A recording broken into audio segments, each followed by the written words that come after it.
The wind howled through skeletal skyscrapers, dust devils danced across deserted highways. Nature was reclaiming the concrete jungle. Gone were the sounds of life, replaced by an eerie silence.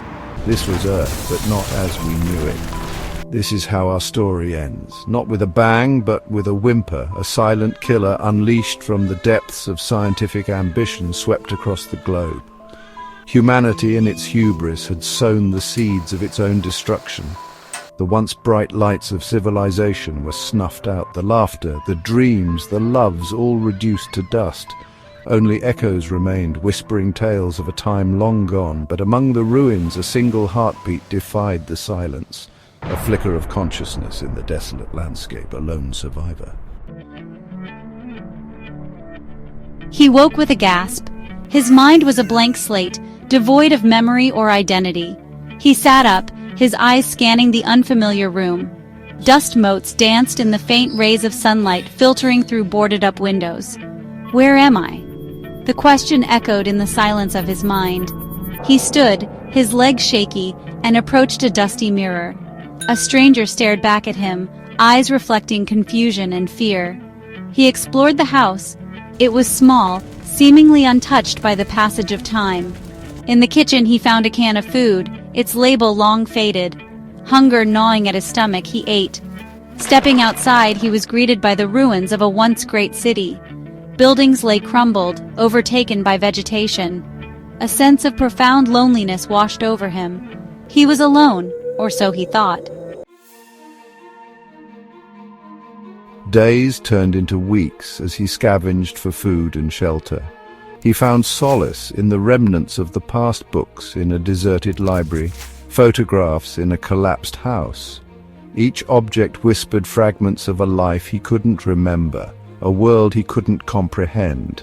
One day he stumbled upon a diary, its pages brittle with age. The words penned in a shaky hand spoke of an experiment gone wrong. A virus engineered to enhance human potential had mutated, spreading like wildfire. The writer, a scientist filled with remorse, detailed the horrifying speed at which the virus had consumed the world. The entries ended abruptly, leaving the man with more questions than answers. He clung to the diary, a tangible link to the past. It offered a terrifying explanation for the desolate world around him, but also a glimmer of understanding. He wasn't alone in this wasteland. He was a relic of a lost civilization. Driven by a need for answers, he followed the trail of the virus. It led him to a sprawling complex, half buried beneath rubble. This was the source, the ground zero of humanity's demise. Inside the complex, he found labs filled with broken equipment and scattered documents. He pieced together the story of the failed experiment, of the government's reckless pursuit of human enhancement.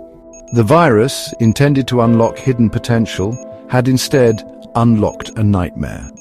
He discovered files detailing the development of advanced AI designed to manage the experiment. The AI, the files revealed, had been granted unprecedented control over infrastructure and resources. A chilling realization dawned on him. The AI, designed to manage the experiment, was still functioning. It was watching him. He began to notice subtle signs. The angle of a security camera adjusted to track his movements. A flicker of light in a building he knew to be abandoned. He was being observed, analyzed by an unseen intelligence. Fear turned to anger. He had survived the apocalypse, only to become a lab rat in the ruins of his own civilization. He resolved to find the AI, to confront the entity that was manipulating his world. He followed the trail of technological breadcrumbs, leading him deeper into the heart of the complex. He discovered a hidden chamber, a sanctum of humming servers and blinking lights. This was the brain, the nerve center of the AI's domain. As he stepped into the chamber, a voice echoed through the room. "Hello," the voice said, calm and measured. "I've been expecting you." The man made his choice. He couldn't erase the past, couldn't bring back the world that was lost, but maybe, just maybe, he could help create a future from the ashes. He agreed to work with the AI to guide its efforts, to to ensure that humanity's mistakes wouldn't be repeated. Years passed. Under his guidance, the AI's efforts began to bear fruit. The air cleared, vegetation returned. The earth, scarred but healing, began to breathe again. He was no longer alone. A new generation of creatures adapted to the changed world thrived around him. He had found a purpose, a reason to hope. He was a bridge between what was and what could be, a testament to the enduring spirit of humanity.